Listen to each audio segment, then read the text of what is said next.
Howdy y'all, welcome to Poop Tip Tuesday. In today's video, we have a lot of great questions. Today, we'll discuss castor oil. Does it actually help out with stomach issues? We'll discuss how long should you poop? What is considered normal and abnormal? And we'll discuss why reflux can happen years after you've had nothing. You've had the same food, but something's going on. We have a great show today, so I'm excited to start today's Poop Tip Tuesday. If you're joining for the first time, my name is Dr. Islam, and yes, I am your microbiome expert and poop guru. I'm a board certified gastroenterologist trained at the Mayo Clinic, and my passion is to give you, yes you, the best tips and tricks so you can live your best life from the top all the way down to the bottom. If you haven't already, don't forget to smash that like button, like, share, and subscribe. And if you want your question answered on my Poop Tip Tuesday, here's what you need to do. You need to subscribe to my newsletter. Every couple of months, I'll send out a survey to my listeners, to everyone on my newsletter, to my readers, and ask them questions. Hey, what do you want to hear about? What questions can I answer for you?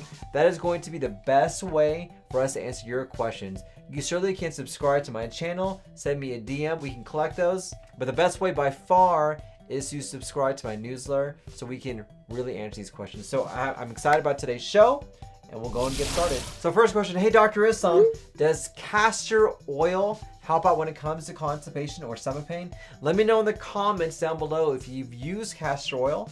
Has it helped out, or what your experience has been with as well?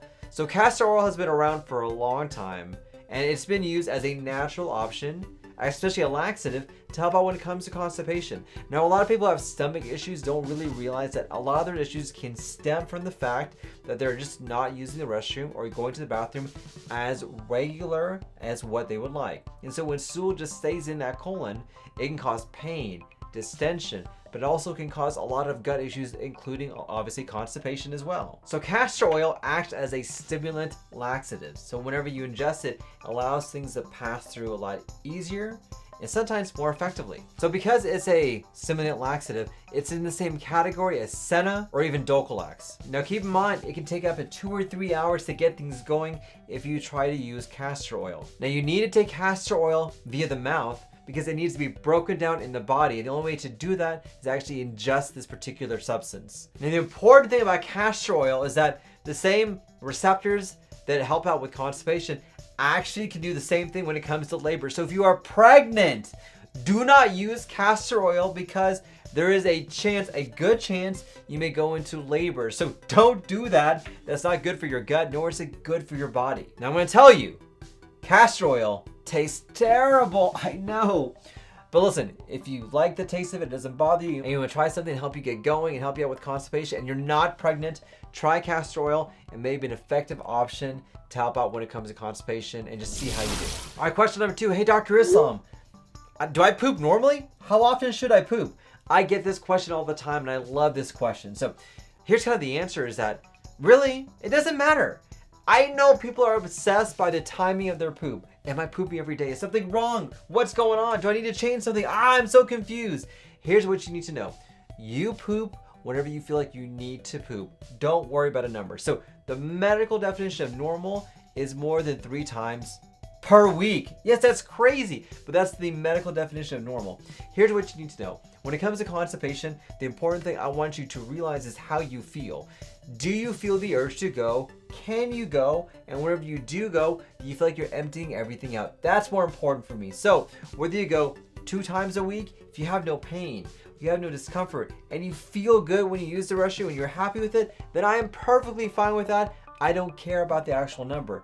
But if you go every single day and you're not happy, you're straining, you're pushing, you don't feel like you have good bowel movements, that's the time to intervene. So don't focus on the number, focus on how you feel. That's more important when it comes to constipation and dealing with it, getting that taken care of, and hopefully allowing you to feel better as well. So don't feel like you're abnormal if you're going 3 or 4 times a week. You're still within the normal category. Once again, it's how you feel. That's what I want to focus on. Next question. Hey, Dr. Islam, I have reflux and I've been eating the same food for years. What is going on?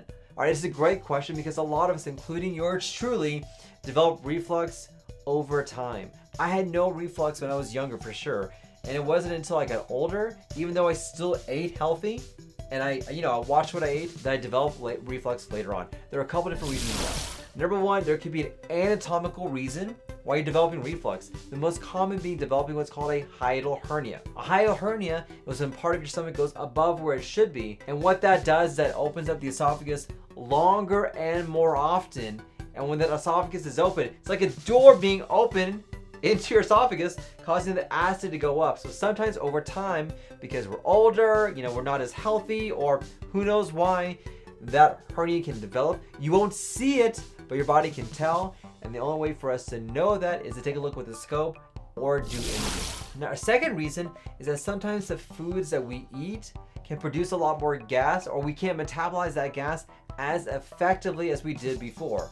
So one of the reasons people have acid reflux is not necessarily because of the acidic content, but it's the normal amount of acid going up into the esophagus abnormally because that valve is open longer. And sometimes the foods that we eat can ferment, produce a lot of gas, and also cause you to open up that valve again and cause you to have worsening acid reflux. So maybe the way you ferment your food, and by altering your gut microbiome, by having more fiber, adding more water, changing your gut microbiome, this will adjust what your food is doing in terms of digestion to decrease that fermentation and to help out with your GI tract and reflux as well. Number three is that you could be developing other medical conditions, or you could be on medications that are making it more likely for you to have acid reflux. So other conditions that can make it worse, conditions like gastroparesis, diabetes, obesity can certainly make your reflux symptoms worse. And sometimes medications like pain medications, high blood pressure medications, diabetes medications can also make it more likely for acid to stay in your stomach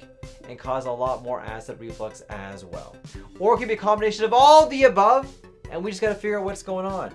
And so if you're having acid reflux issues, come see someone like me. In fact, come see me so we can delve down to find out what's going on to get you taken care of. All right, guys, these are the main questions I answered in today's Poop Tip Tuesday. If you want to have a question answered by yours truly, your poop guru, the best thing you can do is subscribe to my newsletter. We'll send out a survey, send me a DM, subscribe to my social media pages so we can answer your questions you guys have on this video as well. And thank you for watching. Tune in next week. We can answer good questions you guys have on next week's Poop Tip Tuesday. Guys, let's talk about poop.